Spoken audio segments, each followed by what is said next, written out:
Welcome to our Koala Wallet AMAs. Today we are talking with Cosmos HOSS. This conversation was recorded on January 5th, 2023 live on Twitter Spaces. The views and expressions in this AMA do not represent the views of Koala Wallet directly and are not to be considered as financial advice. Please make sure to do your own research on the projects presented. Also make sure to subscribe and like the video to help support the channel. Now let's get started. Enjoy. What's going on, Kobe? How you doing? Hey, Hoss, doing well. How are you doing? Not bad. I just got off a call. Been really looking forward to 23, man. It's took a little time off over the holiday. It was like the first time I took some time away from crypto, so it was kind of nice. But yeah, I'm super looking forward to 23. I think it's going to be a great year for all of us. Might start off slow, but I mean, I talk to a lot of people. One of the fortunate things I get to do with doing crypto full time is I get to talk to a lot of brilliant people throughout all of crypto, and there's a lot of really good things being done right now and built behind the scenes. And I think it's all going to come together at some point in 23. And I always ask people like that are kind of worried. I'm always like, do you think there's going to be more people this time next year or less? And the answer is always going to be more. So, I mean, we're just early, and I'm looking forward to it. And even on the Kadena side of things, it's it's slow. I know a lot of people don't like the approach, but I'm getting a little bit older to realize like the slow and steady approach is like it's always the right approach, especially with tech. You don't want to get it wrong. People that are in it for like the short term may not like that kind of approach, but I personally do because I want like technology's not going anywhere, so it's like why rush things? You know what? I couldn't agree with you more. And I was just talking in another space that I was invited to. On that note specifically, moving fast and breaking things may have worked for Zuckerberg in a space that was growing and materializing its use cases in a few months. But since 2013-14, I've had the same philosophy for this space that I've been very honest about. Move slow and make sure things don't break. Because I think that's the only way we're going to build applications that people can trust and can take that jump into. And I'm not sure if we've even started the space yet, but I think we're already going to agree on some major points there together. Yeah, I mean it hasn't started yet, but I don't care. So Terra Spaces, they take my audio and they usually put it. Well, I don't say usually. They always put it on iTunes, Spotify, and technically I get a lot of people to listen to the recordings anyhow, so I just treat everything. Whether there's 5 people, sometimes I get a couple hundred people. I don't really care. I just kind of go with the flow. Just enjoy immensely speaking about crypto. It's just a passion of mine, and it's a lot better than my old real life gig, and it's a lot of fun, and it's cool to be early because like I said, I'm getting old, like an old man now, especially in this space, and I'm old enough to remember the days when literally every boomer was saying the internet was a scam, and they obviously literally probably the worst prediction of humanity to say that because they're all wrong. So by a milestone, like the internet was the most one of, if not the most disruptive things to ever be invented. Really, if you think about it, I mean, everyone's lives. Even if people are like, "I'm not using the internet," like they probably still have a smartphone or have a cell phone, and especially like living in the woods and not having any tech, which probably there are people out there, but still their life has been affected by it because they probably moved there because they were tired of the internet and all the technology or whatnot. But yeah, it's just we're early. Like I always say that every time. Like people that know me or like tune into my space, they hear me saying it because I feel like I can never say it enough because I get it. I talk to so many people, and full disclosure, I'm about to be 37, so I'm a lot older than most people in this space. I'm not saying all people, but a lot of people that are like really enthused to be in this space, and they don't know from the past, like the past tech, like Apple, Google, Microsoft. Like it wasn't unfamiliarized for them to take like an 80% haircut of their value of their valuation. And I see no different with this space. It's like, yeah, I mean, it's just a really speculative space, but typically at the end of the day, like any technology improves. Do we need it to improve? No. I mean, really, if you think about it, the cell phone, right? Let's just use the cell phone. Like, why do we need to get it better? Like, because there's really no reason for it if you think about it. Like my iPhone, I have like an iPhone 10 or whatever. It does everything you need. I could do emails, text, chat, look up anything on the computer. But this time next year there'll be a new iPhone. It's just the way it is, and crypto is going to be no different, and it's just always going to improve over time. It's always going to get better. So we're here. For sure, for sure. And I guess the one thing I'd add there. Oh, can you hear me now? Yeah, you're good. Okay.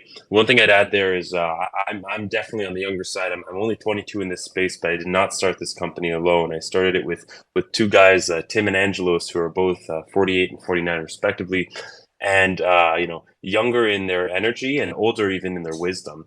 And I think it's valuable to have folks who do know that history, such as yourself, because too often when people talk about, let's just take the example of DAOs, of a decentralized autonomous organization.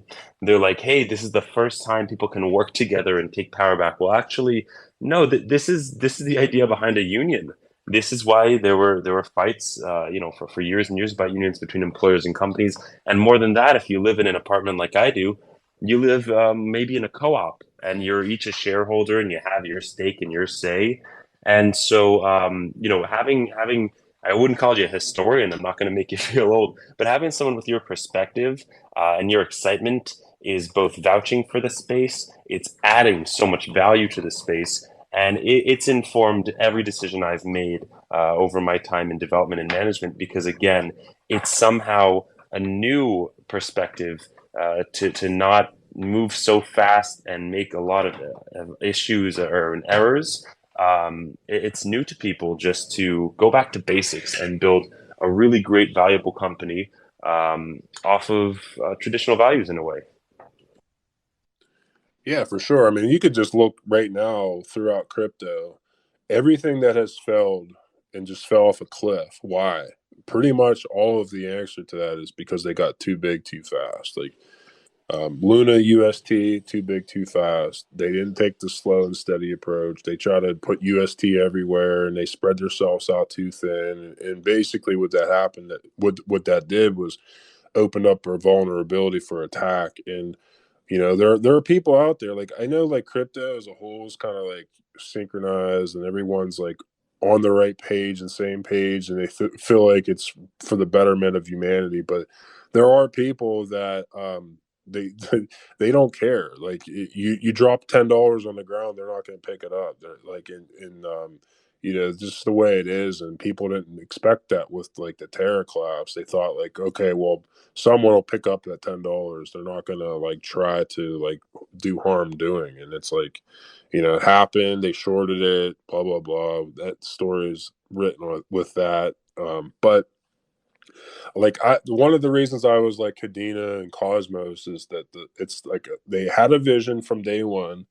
They seen it, and then they think about all the hypotheticals and the scenarios. And yeah, you can't think of all the hypotheticals and scenarios because there's always going to be something that comes up that you can't realize. But they think of, like, it's like a chess player. When, like, I enjoy chess, like when I'm playing chess, I know a lot of people are just thinking of the next move, but I'm thinking of like 5 moves, and that's why I'm decent at chess, is because it's like I've already seen this happen before. I know probably what you're gonna do, and I see it, so I know when you do this, I'm gonna do this, and then you're gonna do that, and it's like I already know because it's like it's already happened before. And it's kind of like the same thing with the space. Like, usually, typically, like the really good teams and developers, they've been in it for a while. They may have come from other different ecosystems, and they realize like the shortfalls or pitfalls of whatever that particular technology's limitations are, and then they started up something different, and they try to build the best version of what they think is. Like in Cosmos, to kind of wrap it into Cosmos, they seen limitations with blockchains of scaling solutions and like what the pitfall is for interoperability. So like they literally from day one, they believe in an app chain thesis. It's like, why be a renter when you can own your own land and control your own validator sets and blah blah blah, and but also you can still have people deploy on it. It's like modular. It's like a car. It's like you have all these different parts. You can take out a part and fix that particular part, but your car is not going to break. And like Cosmos as a whole, like we'll just talk about blockchains and proof of stake right now, not like proof of work with Kadena, but with proof of stake, they're like, well, let's just build this galaxy where all of the people speak the same language, and then like hypothetically, if an android hits this other particular planet, it has no effect on the other planets. Like, yeah, it sucks for that planet that's built on it. Like, we'll just say Terra and UST, like it completely crashed, but the rest of it would go. Like hell, even if Atom went to zero, like Cosmos as a whole would still keep plugging along. Like it still works, the tech works. So like that's kind of like their thesis, and they built this slow approach. Like they're not really out there shilling the tech and like trying to get like these huge players yet, because they feel like they're not there yet to what they want to do with like all the different things. And Kadena's kind of taking the same approach with like what they have going on. It's like superior technology that's not there yet. So why, like, I mean, yeah, you want things to be built on it, but it's a slow and steady approach. And I honestly, I prefer that. I mean, I'm 37. You're 22. You should really prefer that. You have a lot of years to keep keep going. And I feel the same way. I'm not in a hurry. And I just always like the people that are building things differently in the space and adding value, however possible. And especially as much as I love being a DGen and like having like I own a bunch of crypto and do a bunch of things. I prefer right now for like things to be built out that aren't DeFi related, because it's like at some point it's like, okay, how much more DeFi do we truly need? My background, for people that don't know, is I'm an accountant, a tax accountant. I've been in business my whole life. And I've dealt with a lot of different networks, whether they're low income, middle income. Hell, I've even dealt with billionaires. And at the end of the day, most people don't care about finance. They just want to give you their money and make money with it, and not have to worry about anything. So Right. like like all these different DeFi things are cool. It's like, yeah, they're cool, but like let's build other shit that like gets the other hundreds of millions of people in this space without even realizing they're using crypto. Absolutely. You talked about long-term planning, and that's what Kadena has done from the beginning, and that's what we've been advocating at Koala Wallet and Eucalyptus Labs since the start. We knew that there'd be shakeouts in the industry from, price movement, Bitcoin market, and even in the top companies. You listen to a discussion between Lex Friedman and Brian Armstrong, and Brian is almost bragging about in their beginning they had so much money in this place or that place, he didn't know where it was. You know, yeah, I would never allegate that Brian Armstrong had the same SBF, malicious intentions, or however that shaked out. But it's just industry wide that you kind of see kids running around, and I love kids. I am one, right? I'm 22, but I think that everything I do comes with the understanding that you have to have the adults in the room. You have to have that experience, and you don't have to, but if you want something to succeed and have that solid foundation, that's what you go for. Kadena's two founders, one of them comes from a presidential role at JP Morgan, the other co-chair of the SEC at time. Uh, they have that approach. The team median average of ours is, I think, 37 or 38 years old. And that's because we have 12 people and they range in background and ages.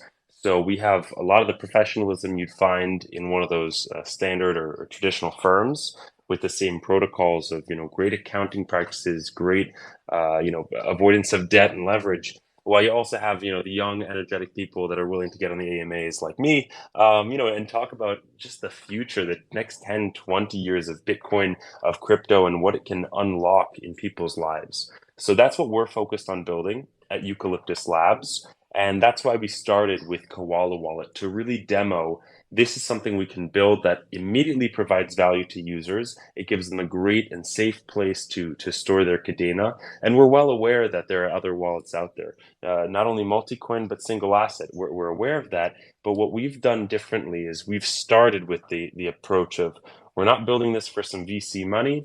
We're building this to be a useful tool for our users. We're not, profiting immensely from any one part of it at the moment. But then you can start to build around that solid foundation with a 2, 3, 4, 5 year mindset at the forefront of what you're thinking. I'll tell you something else. This can be a challenge when you're looking for venture capitalist money or when you're looking to fund a venture. People are looking to give you the $10 million and say, how are you going to use this next quarter and turn it into, an investment thesis for someone next round, giving you $40 million for the next quarter. And that's another kind of incongruent strategy that I just don't think has shown a great sign of syncing up with blockchain. Something we're definitely avoiding right now since we're employee owned and employee funded at the moment for since we got started. And it's just something we're going to continue of saying, make sure we're building something that's going to provide value today and in 5 years when we're still here unlocking what Bitcoin and blockchain has to offer.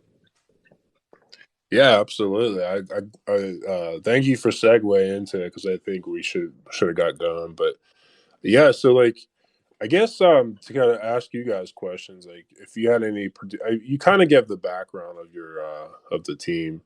You're 22. Like when did you first get into crypto?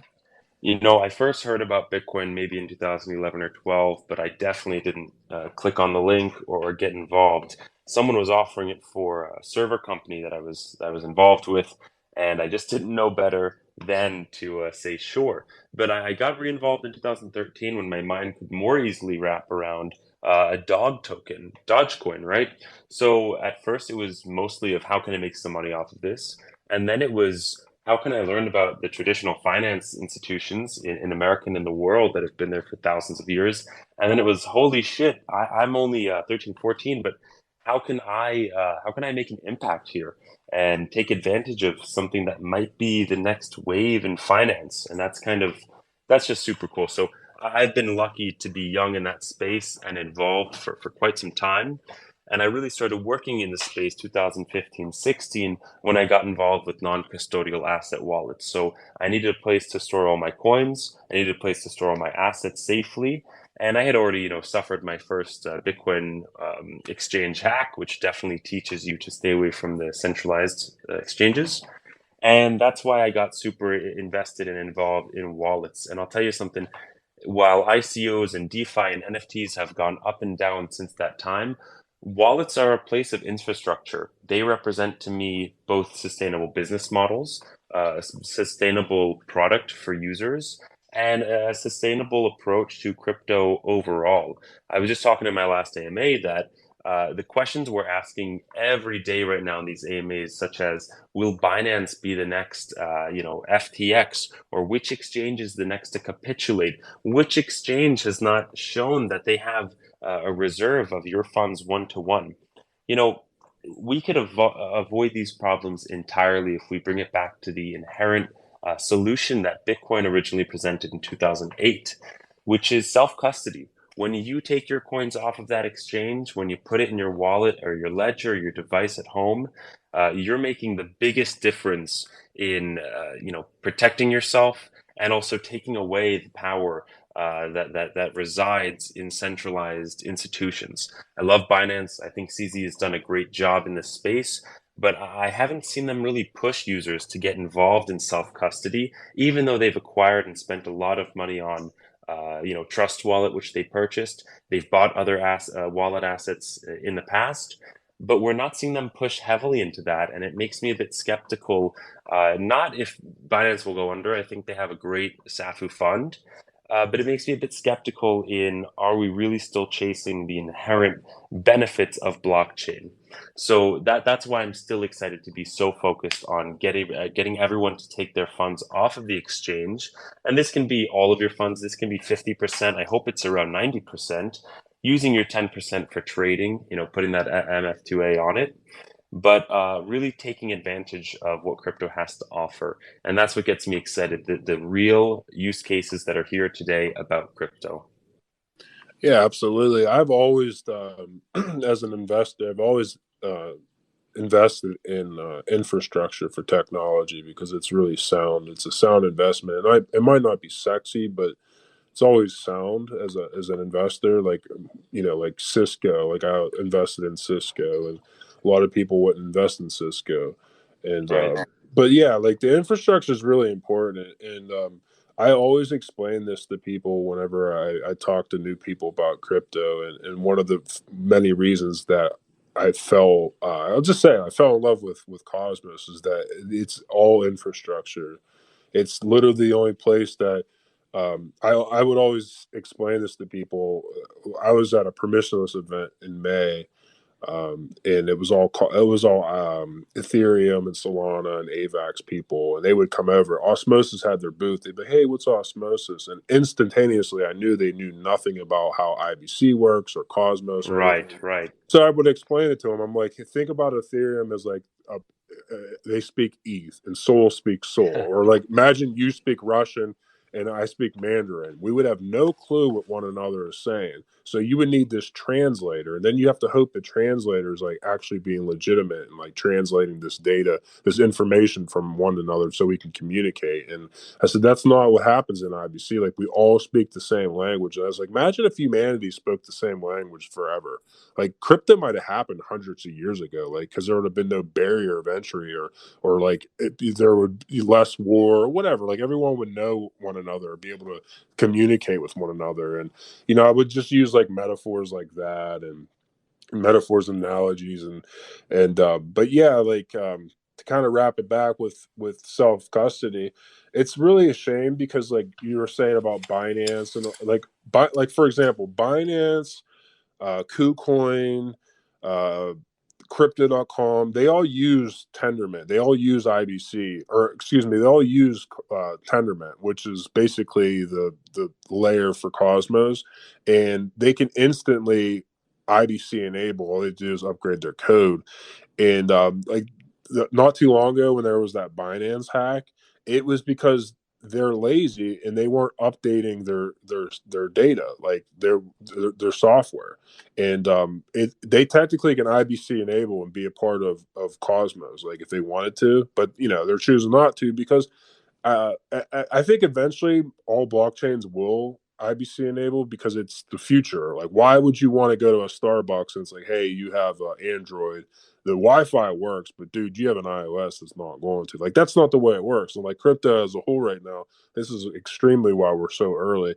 It's still like that. It's like, hey, this works, but this doesn't. Like, that's not how it's going to work. Like, no one cares when you go on one website and then go on another why it works. You just know like it's going to work. No one cares. Hey, it pings off this server and that server, and we still have a long way away. But like, yeah, self custody obviously was the narrative after people were acting like prime brokers. They take your funds and do whatever the hell they want with it, and they don't have reserves. And I think like the only one that really is proven that is like Coinbase because they have to because it's a public company. But I think Crypto.com might be pretty solid too because they actually IBC enable and they do promote people like using Kronos chain and sending data from one to another, blah blah blah. But yeah, the self custody narrative, like philosophically, uh, I've never had to deal. The only thing that I've kind of been beat by was the Luna and UST, but that had nothing to do with self custody. That was just people trying to do things that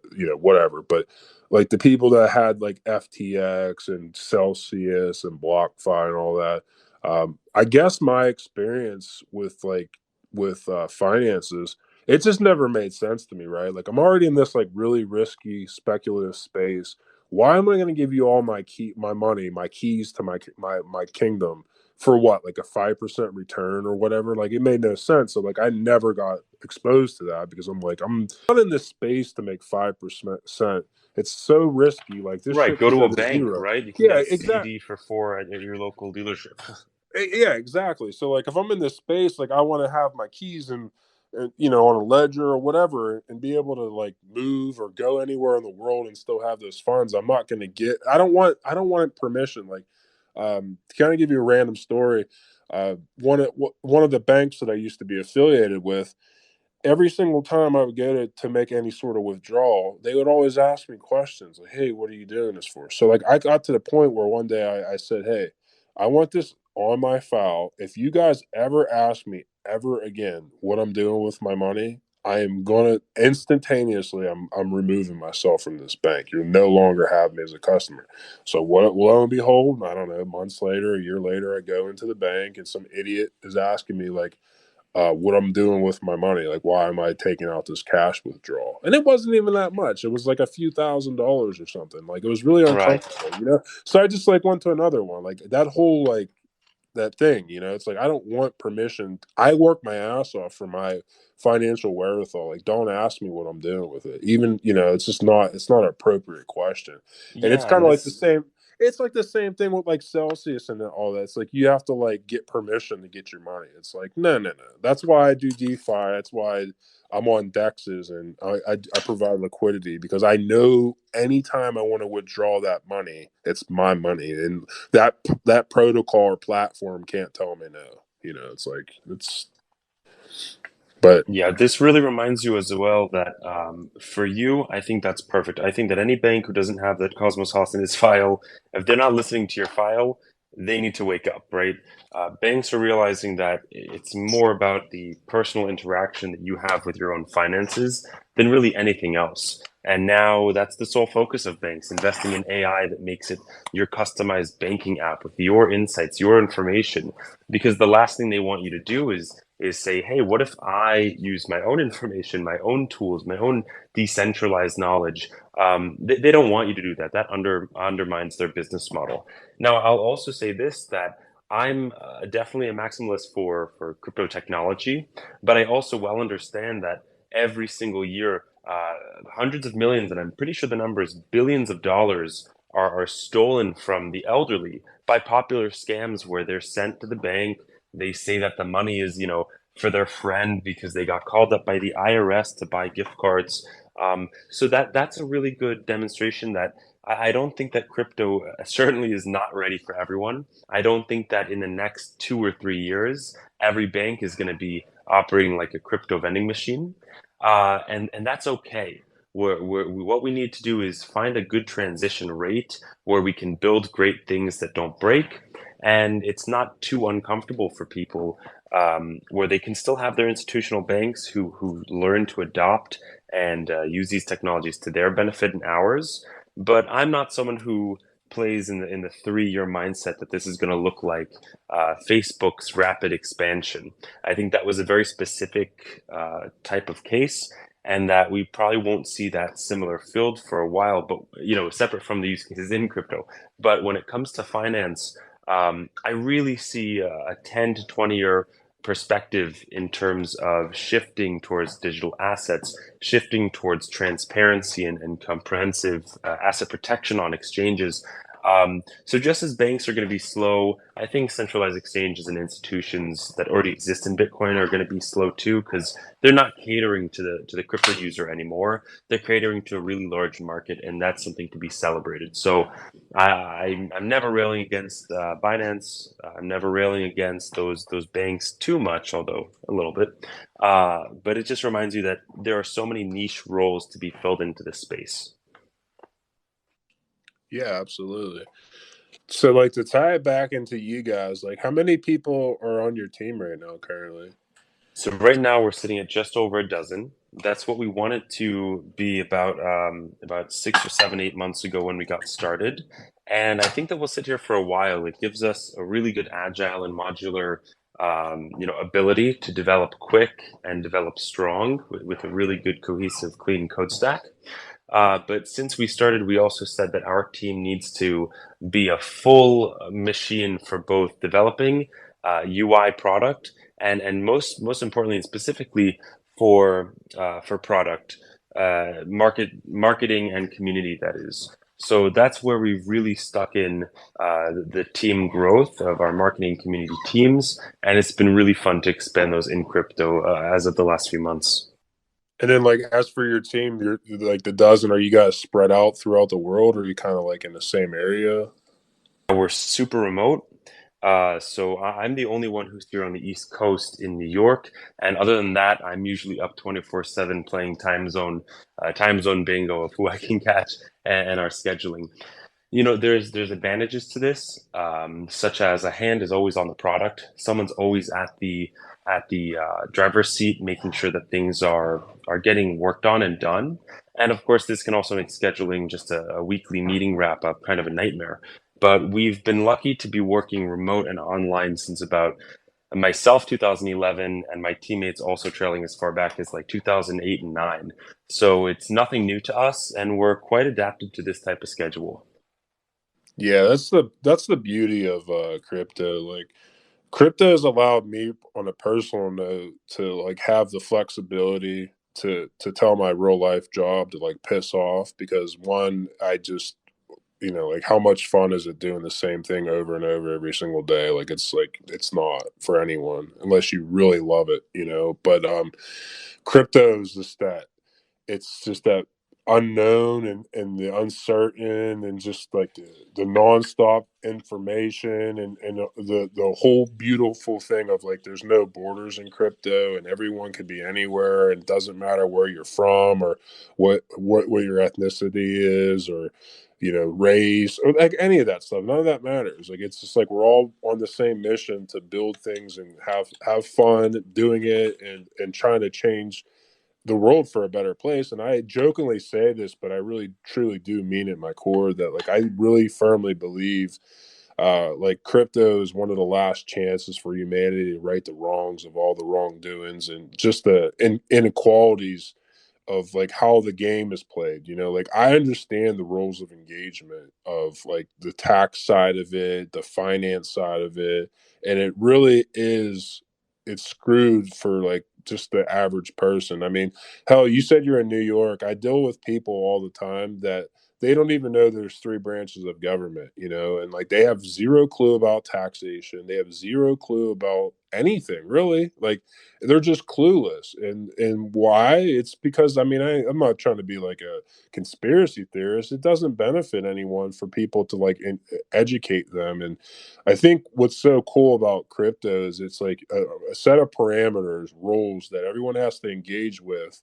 And there's technically no rulers that can change it. It's like a community, a DAO that says, hey, let's vote on things and get it done. And like one of the things that always like passionately with like Cosmos is like if you can go on any of the different blockchains, I don't know how many are IBC enabled at this point, over 50, I know for sure. But you could just go on any of them and just click the vote button and go on and just like review the different propositions that have been listed up on chain and see like the total quorum and how many people vote. It's substantially a lot of people, and it's a lot of people that care, and it's so cool to see it.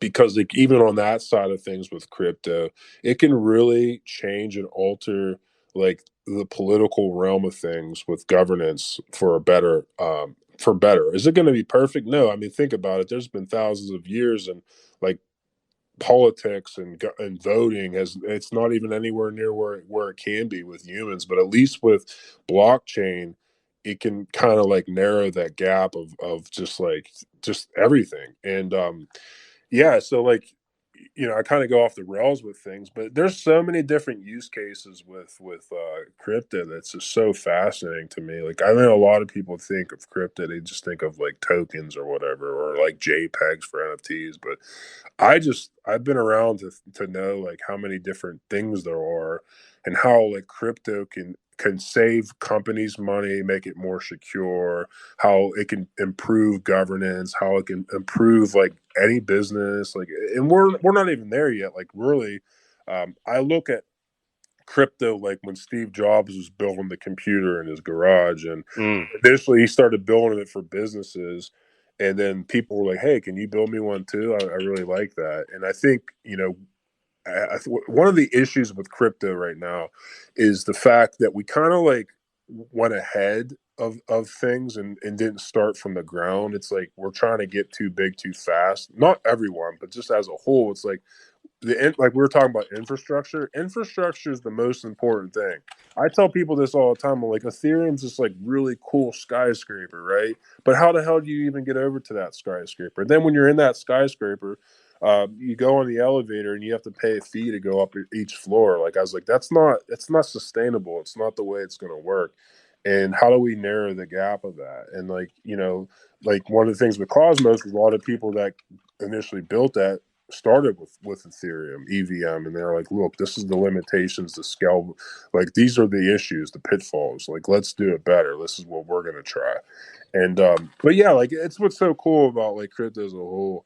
And then like the self-custodial part of it, I mean, that's obviously the most important part of it, because it's like you own this, right? Like you can put it on a ledger or whatever. You can have it on a computer or whatever. You could just go anywhere, and there's no border to it. It's like you can just take your data anywhere you want. So it's cool to see it. And then you guys being on a mobile, like personally, I hate mobile. I'm like older, but I truly understand it. Most people don't have a computer, and like not trying to brag. I have 4 monitors. Most people aren't going to have it. It's not really realistic. Most people have a smartphone. So like I completely get the idea of like for you guys to start primarily on mobile, mobile, make it the best version of itself, and then maybe at some point, down the road you get into like desktop or whatever. But yeah, if you had any thoughts on that. Oh yeah, so I mean, the first thing is that we definitely think a desktop application will be integral to spreading Koala Wallet and getting the users in there. We're just really focused on, I mean, first off, like you said, access. It's all about how many devices and screens you can get into. And the truth is that, especially in developing countries, people don't have their MacBooks. They have really old, even Android 1 or 2 phones. And that's why we've been including some previous Android and iOS versions as well in our builds to really increase the accessibility of the application. But speaking about accessibility, I want to validate something you said earlier. I thought was really funny. You and wow, his name is slipping off my tongue. But you and Jack Dorsey kind of have the same idea that by removing the language barrier, we're just able to communicate and express ideas and share culture so much more quickly.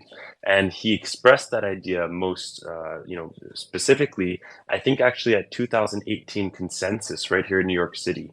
He did a panel discussion where he talked all about his love and fascination with Bitcoin. And when they asked him what he was working on at Twitter, or maybe I think this is actually a New York Times Daily article, he really harped on the translation tools they're building and working out in AI, where you can use Twitter and browse the entire world, no longer in your own region, but really literally, or more so literacy, across the entire internet. And that got me really excited too. And that's why I'll shill a bit more that in Koala Wallet, we have over 10 languages, we have dozens of currency pairs, and we want to make it super easy, whether you're fluent in English or any other language, to get started and take your finances into your own hands.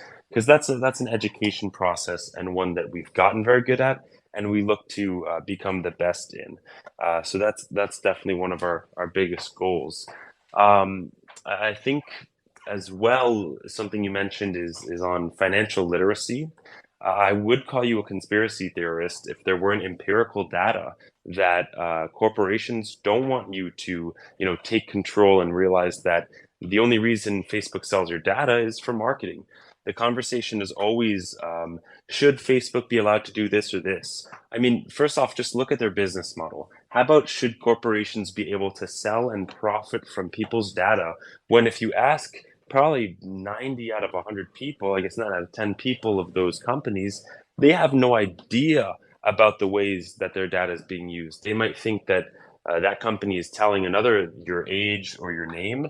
No, no, no. This goes way deeper than that, and I think everyone in crypto knows it. The profit that they're making from understanding exactly who you are based on your data from Instagram, Facebook, WhatsApp, wherever, it is immense, and I think you could very well fit it into the category of a scam, where I'm not going to read 100-page terms of service just to understand how my data is going to be used, when it really could be just as easily compressed into a one pager. The issue is that that one pager would say, hey, we're going to steal every bit of information about you and sell it to whoever in the world wants to sell you more stuff. So, I'm going on this rant to both agree with you and say that you're not crazy. These are just fundamentals to how these companies work. I'm sure you know that. But also just to express to anyone listening the kind of ethos and idea we have at Koala Wallet and at Eucalyptus for all the products we build, which is that behind blockchain, there are these big ideas of taking your power back, taking your finances at the start, but then much more back from centralized places that are stealing the value of it, and not just taking it back, but giving a point of that value back to the user. So while we've just started with a wallet, you can expect that to be at the core of all of our products going forward. Yeah, it's amazing stuff, man.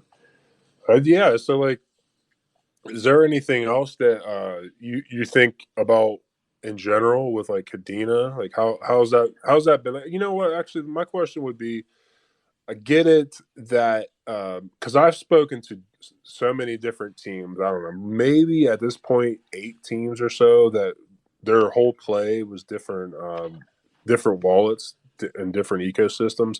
And I get initially that's not like a lucrative thing. Again, building infrastructure never really is, right? It's like it's not really prosperous, especially initially.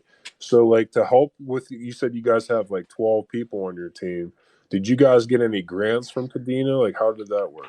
Yeah, so we're excited and fortunate to be one of their first cohort of grantees to work on easing a lot of the documentation and open source code that's out there for both Pact and just developer tools around Kadena.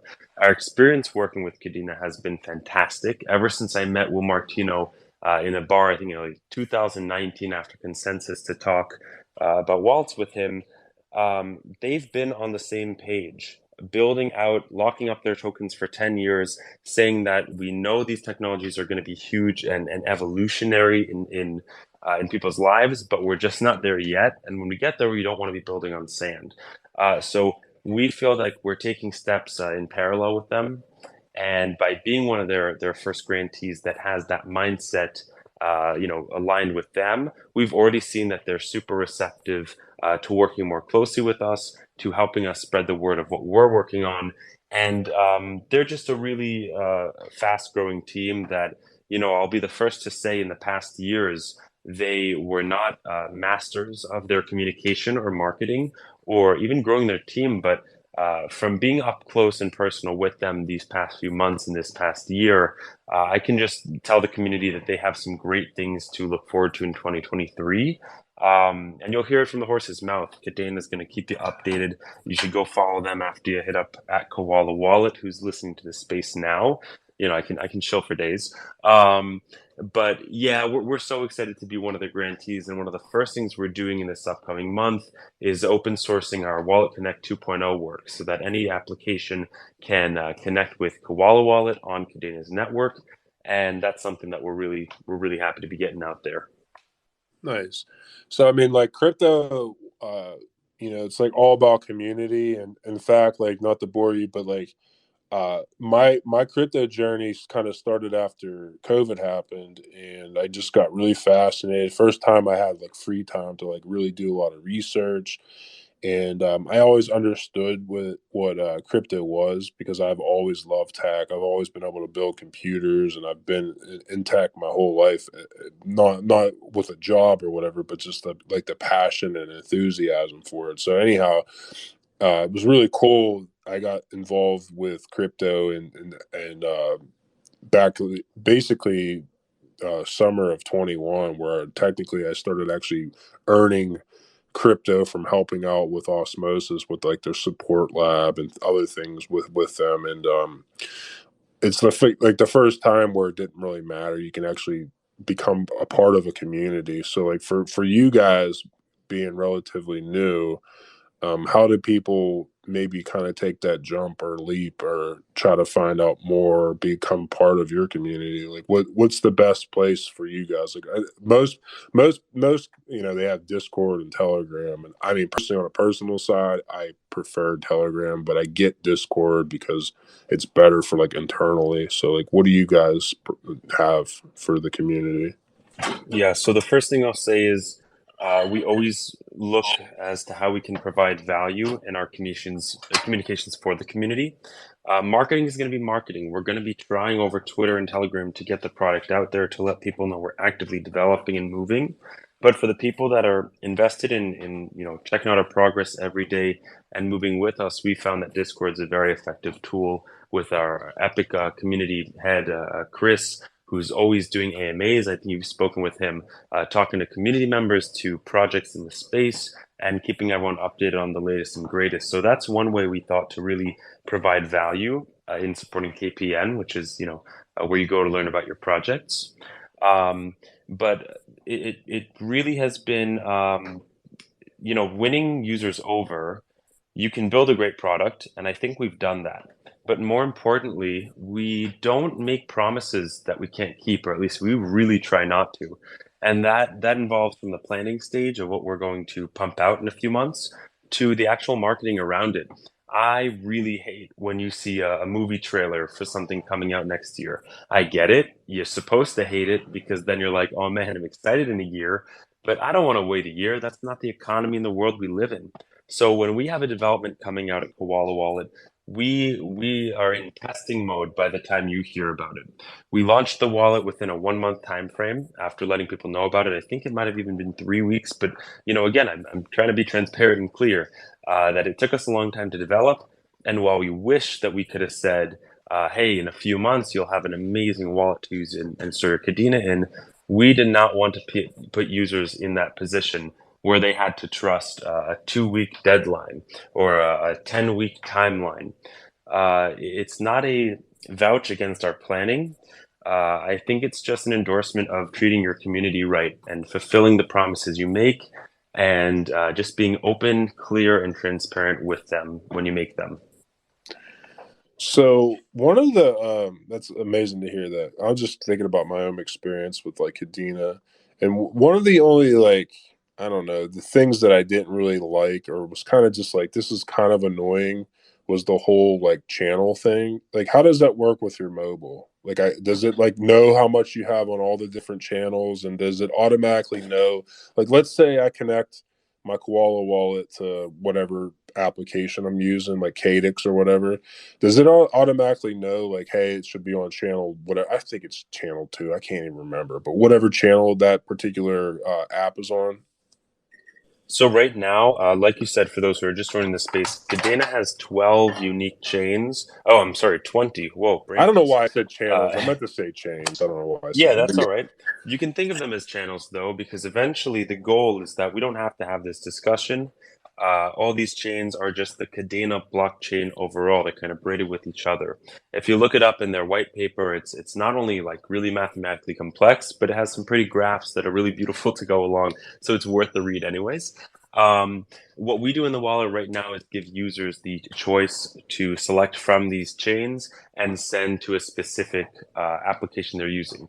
Now, we could have obfuscated using either, for example, just a script on our backend that looks through the channel amount of how much does a person have, bring it all together into one chain, or bring it to one central balance amount. We could have taken any of these steps, but the important thing to remember is that when you go to that project, like you mentioned, to deposit into CADEX, they're operating on chain 2. So if you already have to go through the education process with someone about taking their coins off to the right chain and putting their coins into the correct chain on a project, it means that having the solution on one end is not going to be a complete user solution overall. That actually might add to the complexity of, is this a multi-chain project on all the chains? Is it on one chain? So what we're doing right now is we have all those chains you can select from and deposit right into that confirms with the user. And then later, what we're working on already, like I mentioned, is WalletConnect 2.0, so that in our application and in the other applications that people are developing for Kadena blockchain, that process is super simplified and goes hand in hand with what I just described, which is chain obfuscation. No longer 20 chains or 50 or 100 when they scale, but just a simple process of I'm taking out of my Kadena wallet and putting into this Kadena app. No selecting chains, no select. So we are developing and want to be responsible for the solution to the problem overall, not just another fracture of a midway holdover. So that's what I'm really excited for in 2023 is that simplification of the Kadena blockchain. But I see some familiar names in the chat now. You got your Kadena nuts, and we'll tell you that it's not so crazy right now to pick from a few different chains. It's just another thing that you got to learn in crypto that keeps you on your toes and that people know is going to change monumentally in this coming year, if not just the next 2 quarters. Nice. So like one of the things I always do, especially right now, like during like a bear market, is I always applaud and say thank you to all the people that tune in, because you're here because you understand like the tech, and we don't need to really harp on that. And another thing too, I always wanted to like shout out the Kadena family is that they're the only other community besides Cosmos where I can tune in to any. I don't care what conversation is, if it's Kadena based, where it's purely technology based, and I always appreciate that because, like, anything Cosmos is like the same way, whether it's an NFT Twitter space or if it's like a different blockchain or different app or whatever. It's solely for the most part is all about like the tech. And I find the same thing about Kadena. It's one of the reasons why, like when I first found out about Kadena and kind of hopped on some spaces and stuff like that, I always really found it engaging and powerful because like I don't care about like all this other stupid shit that doesn't mean anything. I only care about the tech. Like I really appreciate tech nerds and enthusiasts, and I really can't wait for the part of like how you were just saying about the chains and all that, where people can just use this stuff and not really have to understand how it's working. Because I mean, in Web 2, I mean, yeah, you can understand it and like, okay, this server's pinging off of here, and this is how long it takes, and blah blah blah. But really, no one cares about that, and we're really far away in this space yet for that, and it's just cool to be early, and so like it's just shout out everyone, and then action. And I know you had your hand up, and Ron, you requested before, so if you wanted to maybe ask a question afterwards, please do so. But go ahead, action. Bro, I think you're dead on as far as the Kadena spaces go, and I got something very similar to Cosmos where it's one of the least toxic communities, and that's why I love Kadena. Like it's really awesome. They got really supportive people. I mean, they'll call you out. Not only that, like projects will call out other projects if they're scamming people and won't let things go forward, which is really freaking awesome. But I'm just getting my day started, like it's not even 10 a.m. here on the West Coast, and I want to make sure that we can get a few smiles along the way. So I got a question for you, Kobe. You ready? Let's do it. All right, bro. So here's the thing.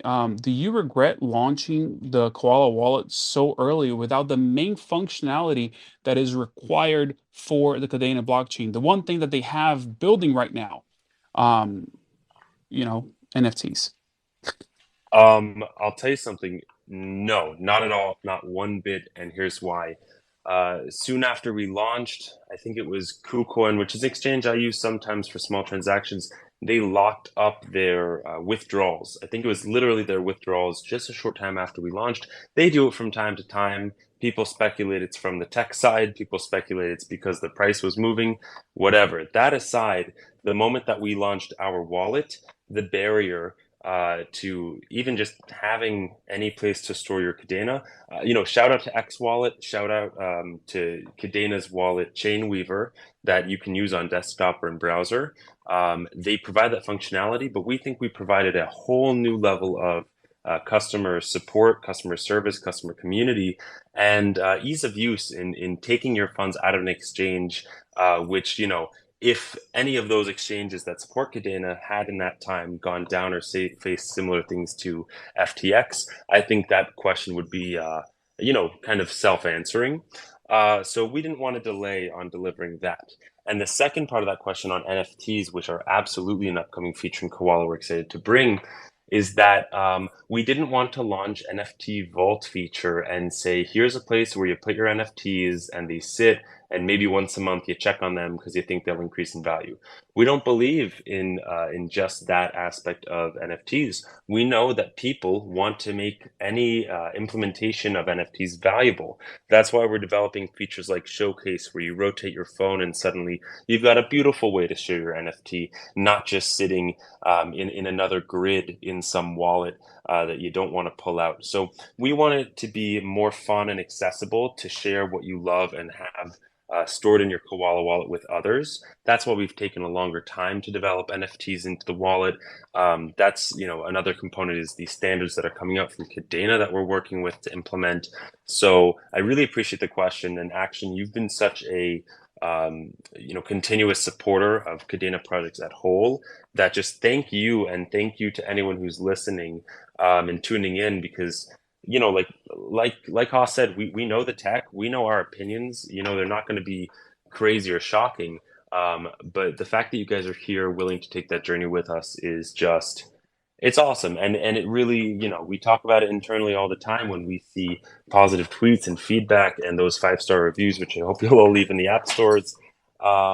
It really just makes everything feel very worth it in a bear market to see the direct impact. So anyways, thank you very much for the question, and thanks to everyone for tuning in. And Kobe, I don't want people to think that you're just sucking up. So let me follow up with a really short, quick. We got a call Kinda as I was lost. asking. I got a call as I was asking the question. My bad. Sorry about Oh, okay, that. phew. No, I thought I was just no problem. Yeah. And this is going to be a little bit personal, but it's good because I want people to know who you are. So by Let's do 2014, it. there had been a decline in sales for 11 straight quarters of Abercrombie and Fitch. Did that change your mind into leaving modeling and coming into tech? um, he's only asking that because I look like a troll. That's a very good question. I think that what I would remember most from that time in my life where, as a 14-year-old, I had fallen off my 13s, heavy Minecraft addiction, heavy Reddit enthusiasm. And I wouldn't go to the mall too much, but I do remember the days when you'd walk past the Abercrombie and Fitch store and your nose would just fill with the fumes of their perfumes and colognes. So, might be young, but I still have that Abercrombie trauma. So thank you for the important question, Cosmos. You're part of it with all of us. Thank you. Yes. It's so funny. It's reminded me when I was younger. I was we were all in the Hollister. Oh shit, man! I'm getting old. But what's up, Ron? Can you guys hear me all right? Yeah. All right, so I have two things to kind of add. First off, I'm Ron. I'm a moderator and team member with Wizards Arena. I'm not going to do too much shilling, but it's an NFT game on Kadena. Check us out if it sounds interesting. Number one, I kind of want to add to your guys' multiple chain discussion. I do know of one project, KD Swap, that has what's called becoming chain agnostic on their roadmap. So they're trying to build into their DApp that if you do have, say, all of your Kadena on chain 8 and normally it would operate on chain 2, that doesn't matter. It won't go looking for Kadena on chain 2. It'll just pull it from wherever you have it. And I think that's a really exciting thing. And then the second thing was kind of a question for Kobe. We were discussing marketing in the arena. And I was thinking about how we could get past just the people in the Kadena ecosystem, like how we could get people from Ethereum, Binance, Polygon, Solana to come in. Does Koala Wallet have any plans to support other networks? Because I feel like it seems like there's a little bit of a barrier to entry where all of these Ethereum guys have their MetaMask or Trust Wallet, but they might be a little bit reluctant to download, say, Koala Wallet, X Wallet. Yeah, here's the truth. We think that for high frequency blockchains like Kadena that almost pay for, you can use gas stations, for example, as a corporation to pay for people's user fees and pay for their gas automatically from a source. We think that because of the technical promises of Kadena, there will be so many digital assets either wrapped or brought on through bridges to the Kadena network and its tokens, as well as the stable coins and the real world assets brought onto Kadena's chain. And this is a very long perspective I'm pitching you on. We think that there will be more than enough to provide a lot of access points to Koala Wallet. I think that it's also not just we've made it very clear that with other wallets in the space, we're not really interested in marketing heavily towards Kadena users. You're either going to love our wallet or use someone else's, and that's how it's going to shake out. We think we can make our best pitch to you by making the best product with the best security audits, the best team, and all that stuff. We're not attached to a token or an ICO. But beyond that, the best thing we can do is go after those other users of different chains, like you said. We definitely have a lot of ideas of how to incentivize Koala members who use a wallet to go share Kadena with their friends, because that in turn creates a bigger space for our wallet and for Kadena at whole. But at the core of that question, there's also the initial thing. Hey, can you guys hear me again? Yeah, you kind of got Sorry, I cut also out. got a call at the same time. What I was just about to end on was that the first thing we did at Eucalyptus Labs was set up KPN, KadenaEcosystem.com, where all the projects can get involved, where you can learn about all the projects. You can follow Kadena Project Networks on Twitter. And this is actually one of the biggest things we've done, because if we're going to market to more people and bring people into the Kadena ecosystem, we need to build the proper tools for them to learn about it. And even more than that, for all these projects to work together. You mentioned KD Launch. We have a shared Discord channel where we're always talking about how we can start to integrate some of their tools into the application. I won't spill too much alpha on that because, again, it's all about playing timelines and not putting anything too close or far down the road. But last thing I got to say is that if you're not familiar with them already, go check out Wizards. We just had a great AMA, or I just listened to a great one with Chris from KPN and Ron with Wizards. Go learn about their project. I don't have to shill you on what's great about it because they have a very comprehensive collection and information about it. So they represent a great project that notably, I think we were on another call with Arcade in Kadena, which is a gaming project, and they shouted you guys out because they said you kind of came out of nowhere. You said, let's build it ourselves, let's bring it to the community, and let's not make big promises that we have to fill on in a few months. Let's just get to work. So again, this is representative of how the community in Kadena works at whole, of lifting each other up. And it's why I'm happy to be here and build in this space. Yeah, well, thank you, Kobe. I really appreciate the depth and the understanding and kind of the technological viewpoint you bring whenever people ask questions. It really helps me understand stuff more. And I appreciate the little Wizards Arena shout out because, we're obviously trying to get as many members as possible. Thanks, Ron. Yeah, I met the Arcade guys down in Texas. Good guys. Had a good time with them, and I've done some spaces. And how I even watched. I remember watching, just kicking it with them, and they were like streaming. I don't even remember what game it was, Mario or it was whatever. Oh yeah. Yeah, they're good guys, man.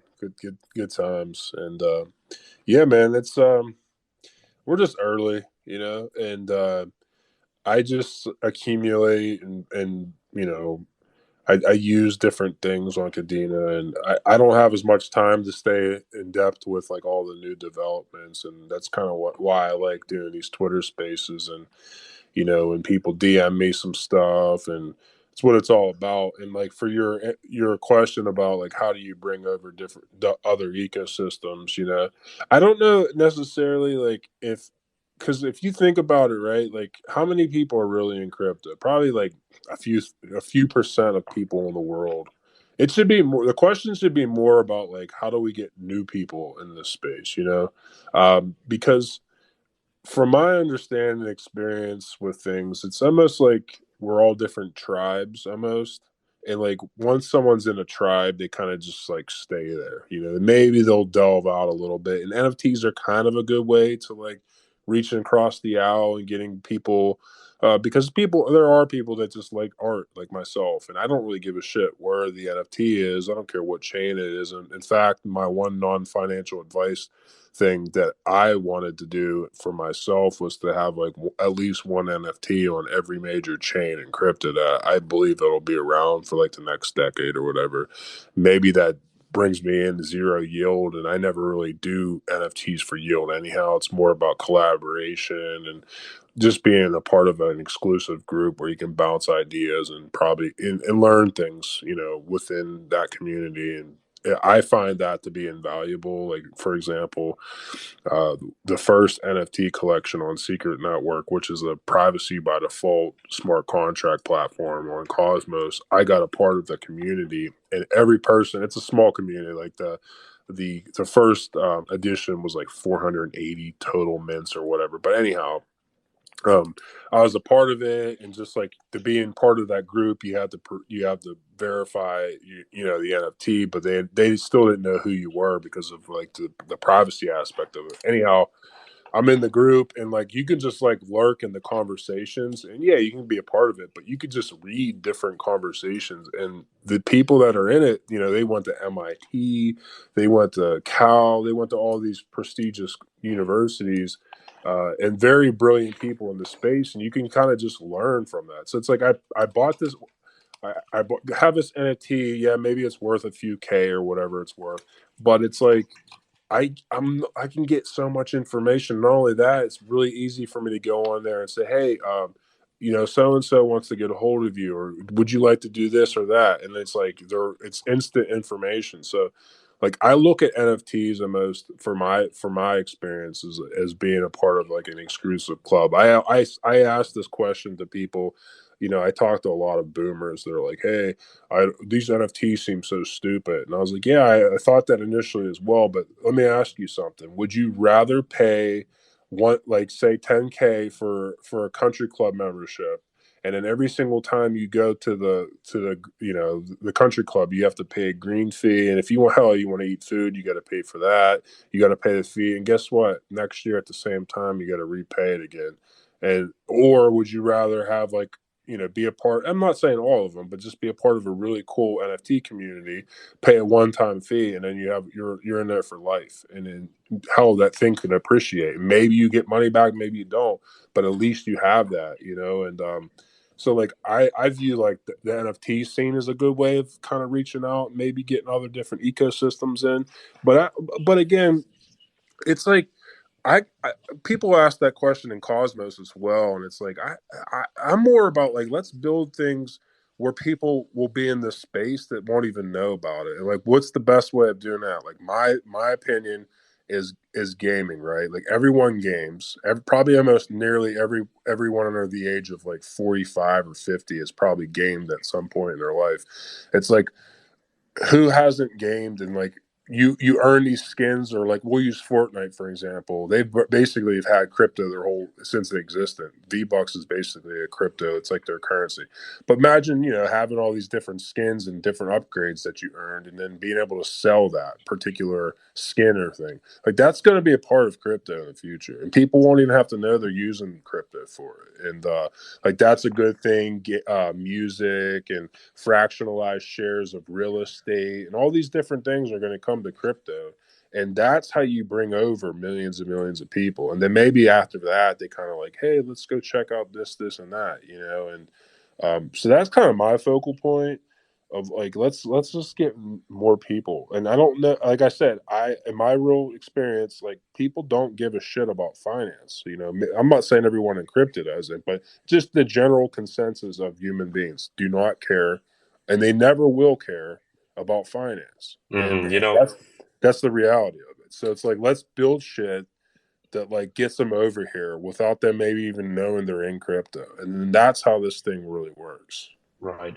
I hope I haven't bored anybody by saying I agree too much, but I think that Haas and I just come from similar perspective of learning so much, talking to so many people in the space, which is certainly my favorite thing to do, and the joy of having a firm that everyone gets to talk about crypto and all these developments so frequently and kind of toss them around like debates. But I think getting new people involved definitely takes personal touch, and that's what we try to do in our products. And it's also what we try to do with our communication. I'm about to head out here and get some more work done on the wallet and deliver for these fine folk that are tuning in. But I encourage everyone of them to not only follow me because I'm to show that, but send me a DM after. Send me a question you didn't get to ask, or maybe something you need clarification on, and I'm more than happy to talk about it with you, just to share my perspective.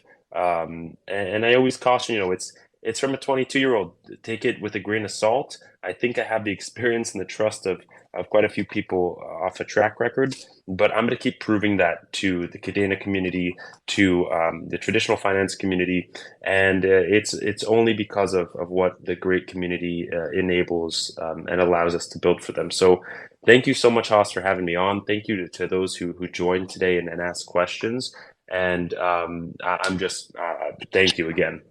Yeah, for sure. I mean, that's a reciprocal agreement with me. I really love doing this. It means a lot to me. It always means more, even more during the bear market when people tune in and just listen to me rant and blab. But my DMs are always open. I'm here to help people.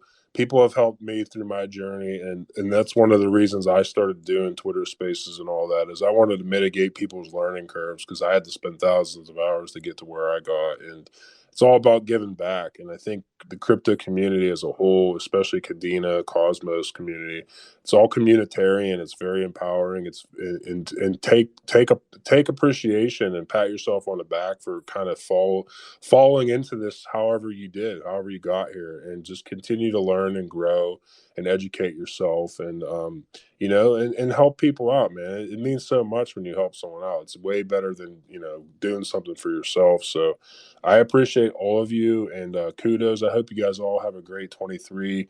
And Kobe, it was very great to speak with you. I hope we do it soon. And I'm always on your side of things with your wallet. I'm always here to help with anything I can potentially help with too. So cheers, everyone. I hope you guys have a great rest of your day. Take care. Cheers. Happy 23. That wraps up another amazing AMA. Thank you for watching. We hope that you found the information helpful and informative. Do not forget to follow us on social media for the latest updates and news on all things Koala Wallet. Until next time, have a great day and take care.